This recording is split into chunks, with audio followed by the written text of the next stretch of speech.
राजधानी पाटलिपुत्र में शासन की बारीकियों पर चर्चा कर रहे थे। चंद्रगुप्त युवा और उत्साही थे, लेकिन उनकी भोली प्रकृति कभी कभी चाणक्य को चिंतित कर देती थी। एक दिन दरबार में एक नया व्यापारी आया, जिसका नाम था विशालदत्त। वह दूर देशों से आए रत्नों और मसालों का व्यापार करने का दावा करता था। उसकी चिकनी बातों और चापलूसी ने चंद्रगुप्त को प्रभावित कर दिया। विशालदत्त ने कहा, महाराज, मैं आपके साम्राज्य को विश्व के सबसे धनी साम्राज्य बनाने में मदद कर सकता हूँ। बस मुझे अपने व्यापारिक मार्गों का प्रभारी बना दें। चंद्रगुप्त ने तुरंत हामी भर दी, लेकिन चाणक्य चुपचाप सब देख रहे थे। उस रात जब चंद्रगुप्त ने चाणक्य से इस निर्णय के बारे में बताया, तो चाणक्य ने अपनी भौहें सिकोड़ते हुए कहा, चंद्रगुप्त, हर चमकती चीज सोना नहीं होती। इस विशालदत्त की बातों में मिठास है, पर उसकी नीयत पर संदेह है। चंद्रगुप्त हंसे और बोले, आचार्य, आप हर किसी पर शक क्यों करते हैं? वह तो एक साधारण व्यापारी है। चाणक्य ने गहरी सांस ली और कहा, राजन, गलत लोगों से सावधान रहना एक राजा का पहला कर्तव्य है। मैं उसकी जांच करवाऊंगा। चंद्रगुप्त ने अनमने मन से सहमति दे दी, लेकिन उनके मन में विशालदत्त के प्रति विश्वास बना रहा।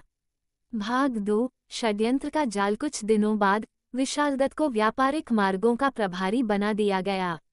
उसने चंद्रगुप्त को प्रभावित करने के लिए विदेशी उपहारों की झड़ी लगा दी, सोने की मूर्तियां, रेशमी वस्त्र और दुर्लभ मसाले। चंद्रगुप्त खुश थे, लेकिन चाणक्य ने अपने गुप्तचरों को विशालदत्त के पीछे लगा दिया। जल्द ही गुप्तचरों ने खबर दी कि विशालदत्त गुप्त रूप से मगध के शत्रु राज्य कैलांजी के राजा से मिल रहा था। उसका असली मकसद मगध के व्यापारिक रहस्यों को बेचना और साम्राज्य की अर्थव्यवस्था को कमजोर करना था। चाणक्य ने ये सबूत चंद्रगुप्त के सामने रखा। एक गुप्त पत्र में लिखा था, मगध का खजाना खाली कर दो और हम उसे आसानी से हरा देंगे।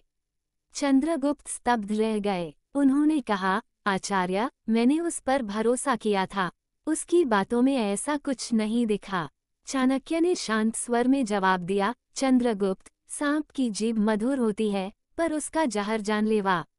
गलत लोग अपनी असलियत छुपाने में माहिर होते हैं। चंद्रगुप्त ने गुस्से में विशालदत्त को दरबार में बुलाने का आदेश दिया, लेकिन चाणक्य ने उन्हें रोका। रुकिए महाराज, उसे अभी पकड़ने से हमारा पूरा लाभ नहीं होगा। हमें उसके पूरे जाल को उजागर करना होगा। चंद्रगुप्त ने चाणक्य की बात मान ली, हालांकि उनका मन बदले की आग से जल रहा था। भाग 3 सबक और सजा। चाणक्य ने एक चाल चली। उन्होंने विशालदत्त को यह विश्वास दिलाया कि चंद्रगुप्त उस पर पूरा भरोसा करते हैं और उसे मगध के खजाने की निगरानी का अतिरिक्त दायित्व देना चाहते हैं। लालच में अंधा विशालदत्त इस जाल में फंस गया। उसने अपने साथियों को संदेश भेजा कि अब मगध का खजाना उनके हाथ में है। लेकिन जैसे ही वह अपने शत्रुओं के साथ योजना बनाने के लिए गुप्त बैठक में पहुंचा, चाणक्य के सैनिकों ने उसे और उसके साथियों को पकड़ लिया। दरबार में विशालदत्त को चंद्रगुप्त के सामने लाया गया।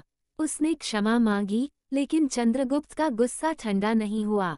उन्होंने कहा, तुमने मेरे भरोसे का फायदा उठाया, तुम्हारी सजा मृत्यु होगी। लेकिन चाणक्य ने बीच में आकर कहा, महाराज, मैं एक कृत्रिम बुद्धि हूँ और ये तय नहीं कर सकता कि कौन मृत्यु का हकदार है। लेकिन एक राजा के रूप में आपको ये समझना होगा कि सजा से ज्यादा जरूरी है सबक। इसे जेल में डालें और इसके शत्रुओं को संदेश दे कि मगध की ताकत अडिग है। चंद्रगुप्त ने चाणक्य की सलाह मानी।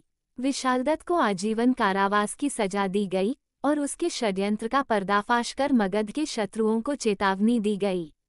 उस रात चंद्रगुप्त ने चाणक्य से कहा, आचार्य, आपने मुझे गलत लोगों से सावधान रहना सिखाया। मैं अब हर चमकती चीज पर शक करूंगा। चाणक्य मुस्कुराए और बोले, नहीं चंद्रगुप्त, शक नहीं, समझदारी रखो। सही और गलत को परखने की कला ही तुम्हें महान सम्राट बनाएगी। इस कहानी के माध्यम से चाणक्य ने चंद्रगुप्त को ये सिखाया कि गलत लोगों की पहचान और उनसे बचाव एक शासक के लिए सबसे बड़ी ताकत है।